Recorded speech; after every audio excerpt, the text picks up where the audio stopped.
Après des mois et des mois de réflexion, pour ne pas dire des années, j'ai décidé d'accepter vos demandes incessantes visant à me pousser à être candidat à la présidence du Bénin. Mes chers compatriotes, parce que nous nous devons d'être le plus pragmatique, il est important que l'on se rappelle que notre pays est pris en otage et que les lois de la République du Bénin ont été des plus viciées ces dernières années, de telle sorte que les véritables opposants au président Patrice Talon soient structurellement exclus de la course via le code électoral corrompu que vous connaissez. Et c'est pour cette raison que nous avons dressé 3 options qui nous permettront d'être candidats à la présidence du Bénin.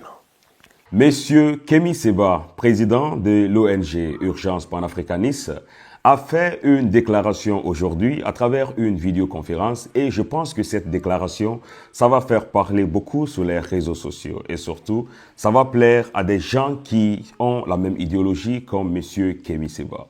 On le sait que c'est quelqu'un à travers ses voyages ou bien à travers ses vidéoconférences qui essaye de mettre les valeurs ancestrales africaines en avant, qui essaye de dire que l'Afrique doit retrouver sa liberté totale et qui se bat pour des causes qui sont réellement nobles.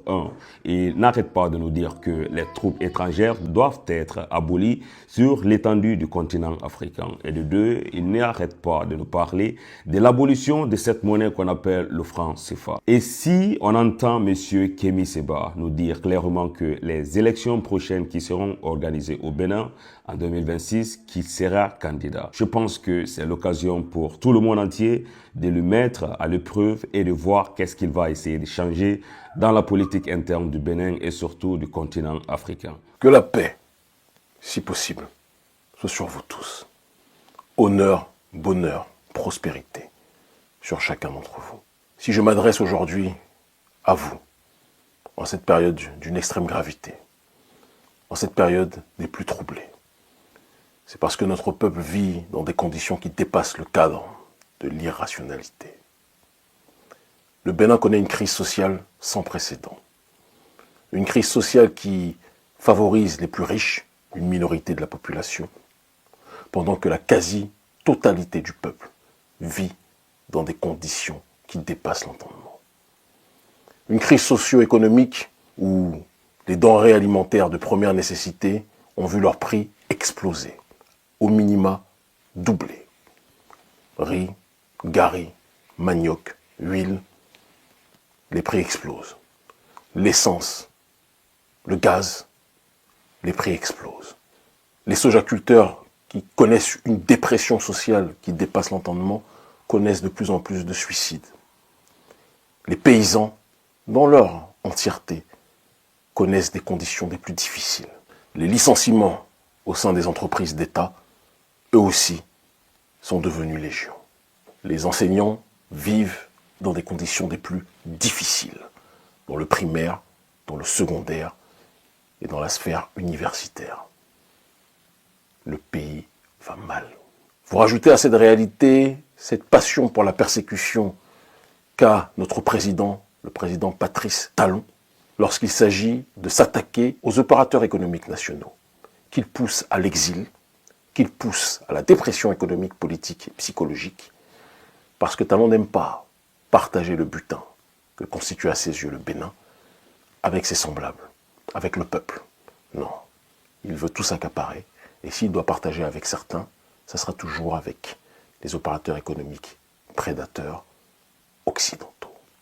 Les entreprises françaises contrôlent massivement l'économie béninoise. Inutile de préciser qu'elles sont exonérées pour la plupart de nombreuses taxes.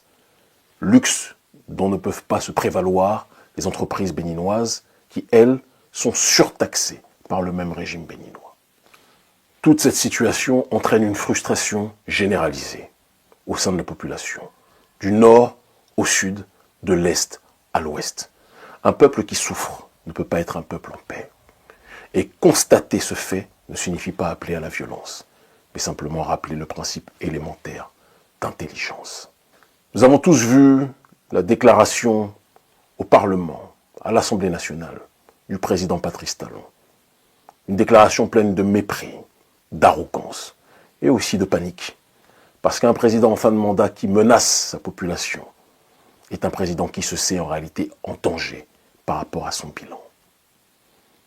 Dire cela ne signifie pas vouloir appeler à la déstabilisation. Bien au contraire.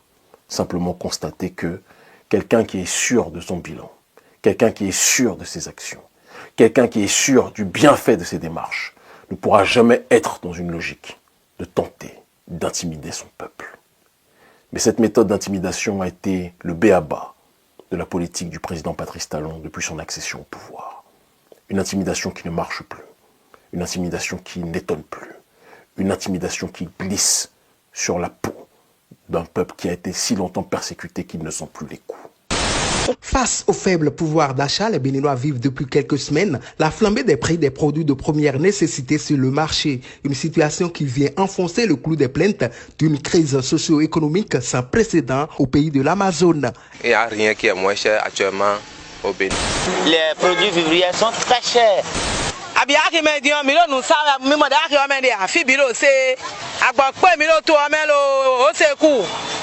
En dehors de cette morosité économique que subissent les administrés du président Patrice Talon, s'ajoute la restriction des libertés d'expression selon certains Béninois qui ont perdu confiance en la justice de leur pays. La justice en réalité, c'est ça notre rempart. Maintenant aujourd'hui on n'a plus confiance. Parce qu'au pays actuellement quand tu parles, on viendra te chercher chez toi. Il y a trop d'arrestations dans le pays même. Nous ne pouvons plus parler de la démocratie au pays. On n'a plus la liberté. Il y a un clan qui s'accapare de nos ressources. Parce que les gens n'ont pas 15 000 francs pour se faire soigner, ils meurent dans nos hôpitaux. Pendant que eux, le petit groupe, que ce soit de l'opposition ou de la mouvance, pour se faire soigner, c'est à l'extérieur. Face à cette atmosphère d'incertitude du lendemain, certains Béninois demeurent favorables à l'avènement d'une troisième voie proche des jeunes au sein de la classe politique béninoise. Nous allons toujours dire qu'on doit suivre la politique actuelle du Bénin. On n'espère pas avoir grand-chose si ce n'est pas une nouvelle tête comme Kémy Séba. Sinon, avec l'opposition actuelle, qui maintenant peut changer la tendance? Monsieur Kémy Séba incarne aujourd'hui la dignité africaine. En Afrique aujourd'hui, nous ne sans savoir, il reste celui-là qui est prêt à donner sa vie pour ses frères. Kémy Séba, c'est un jeune dynamique. Pourquoi ne pas lui donner une chance de diriger un jour notre pays, le Bénin? On en a besoin. Kémy Séba, on s'en a encore, on connaît les télé, mais pour nous pour. Mato nebe a mené de volonté de toller jaouéa, yé maoudéa, et là on voit que. Et c'est pour ces raisons, après des mois et des mois de réflexion, pour ne pas dire des années, j'ai décidé d'accepter vos demandes incessantes visant à me pousser à être candidat à la présidence du Bénin. Mes chers compatriotes, parce que nous nous devons d'être le plus pragmatique, il est important que l'on se rappelle que notre pays est pris en otage et que les lois de la République du Bénin ont été des plus viciées ces dernières années, de telle sorte que les véritables opposants au président Patrice Talon soient structurellement exclus de la course via le code électoral corrompu que vous connaissez. Et c'est pour cette raison que nous avons dressé 3 options qui nous permettront d'être candidats à la présidence du Bénin. La première option, issue d'un certain nombre d'interactions avec des cadres du Parti des démocrates, sera que ce parti, le parti de l'ancien président Yahi Boni, nous porte candidat à l'élection de 2026. Car c'est le seul parti politique de l'opposition qui a le nombre de parrainages suffisant pour accéder aux élections. Bon nombre d'entre vous, lorsque nous avons évoqué dans de multiples réunions avec vous autres, membres de la jeunesse béninoise, nous ont dit que le président Yahi Boni ne pourra pas accepter. Parce que le président Yahi Boni, à vos yeux, aux yeux de nombre d'entre vous, fait partie de cette ancienne France-Afrique qui peine à vouloir mourir. Je vous ai répondu, et je l'ai dit aussi, dans le cadre de réunions avec des membres du bureau du Parti des démocrates, que je ne voulais pas être incarcéré dans le passé et que je pense profondément que tout le monde peut changer. Le Parti des démocrates a une occasion historique s'ils comprennent la nécessité de parier sur le bon poulain, de gagner les élections au premier tour, un coup KO, coup de marteau. Est-ce que le président Yahi Boni acceptera cette main tendue? Ça sera la dernière que nous lançons. Je l'ai dit à bon nombre des membres du bureau central au sein duquel j'ai de nombreux amis. Si tel est leur choix, nous avancerons ensemble et nous libérerons le pays.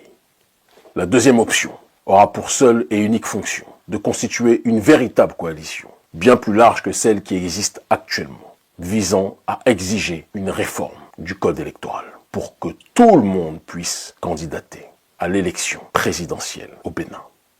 Et enfin, la dernière option, certains diront peut-être la plus importante, c'est une triangulation des forces, appelée l'opération Jéricho, qui s'appuiera sur une base tripartitionnelle, une logique de révolution sur le terrain informationnel, une logique de mobilisation, de contestation populaire, et une prise de responsabilité de ceux habilités dans le pays à faire basculer les choses pour que le peuple puisse reprendre le pouvoir. Dans tous les cas, nous accompagnerons tous les processus évoqués parmi les trois qui permettront à notre peuple d'arriver à la destination nommée la libération du Bénin.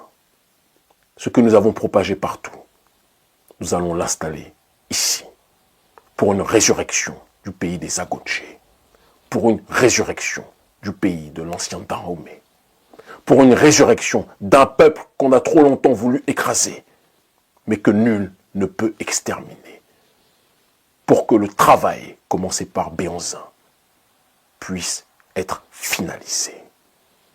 Ce que le roi Béhanzin a commencé, nous allons plus que jamais le terminer. Le Bénin libre ou la mort, nous vaincrons. Élection présidentielle de 2026 au Bénin. Monsieur Kémi Séba est candidat. Imaginons une seconde qu'il accède à la magistrature suprême du Bénin. Imaginons ce qu'il va essayer de changer. Je pense que quand M. Kémi Séba devient président au Bénin, la première organisation ou bien institution régionale à laquelle il va adhérer, bien sûr, c'est l'AES. Parce que quand on voit dans les discours ou bien dans les manières dont ils travaillent ou bien qu'ils font les reproches à toutes ces puissances coloniales, je pense qu'ils ont la même approche. Et M. Kémi Séba, personnellement, bien avant qu'il soit candidat aux prochaines élections présidentielles, c'est un activiste qui a écrit beaucoup de livres. C'est quelqu'un qui a dénoncé beaucoup de choses, qui a vécu en France et qui a, vécu les réalités à laquelle la plupart des Africains qui ont immigré ici sont confrontés, mais qui connaît aussi les réalités du continent africain et surtout de la couleur de notre peau noire. Ce n'est pas une discrimination, mais il faut dire qu'à chaque fois qu'il prend la parole, on a l'impression de voir un Messie qui est en lui. Quelqu'un qui est venu nous prêcher la bonne nouvelle, quelqu'un qui est venu montrer la route pour dire que c'est comme ça qu'on doit faire.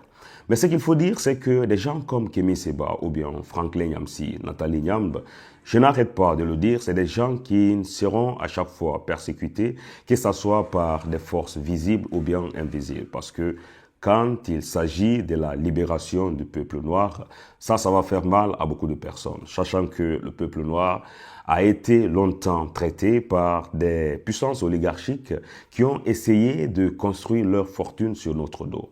Si quelqu'un comme Kémi Séba accède à la présidence, je pense que c'est pas seulement les discours qu'il va essayer de faire, mais qu'il va passer aussi, à des actions pratiques, comme ce que nous sommes en train de voir au Mali, au Burkina Faso, au Niger. Ce qu'il faut dire, c'est que l'année 2026 s'annonce maintenant avec réellement une attente qui sera grandiose. Si Kémi Séba est président, beaucoup de choses vont changer bien sûr, mais le chemin ne serait pas facile jusqu'à ce que les élections présidentielles s'organisent. Raison pour laquelle dans cette vidéo, il était en train de nous montrer les trois plans ou bien les trois moyens qui pourront le permettre facilement d'accéder à cette magistrature suprême du Bénin. Donc, il a besoin de nos soutiens, raison pour laquelle, en fin de cette vidéo, il y a le contact WhatsApp, l'email pour ceux qui veulent adhérer dès maintenant. Merci à tous et surtout, n'oubliez pas de laisser en commentaire tout ce que vous pensez concernant cette candidature de M. Kémi Séba. Est-ce que quand il est président, il pourra changer quelque chose au Bénin? Si oui, écrivez en commentaire parce que je vais prendre le temps de tous les lire.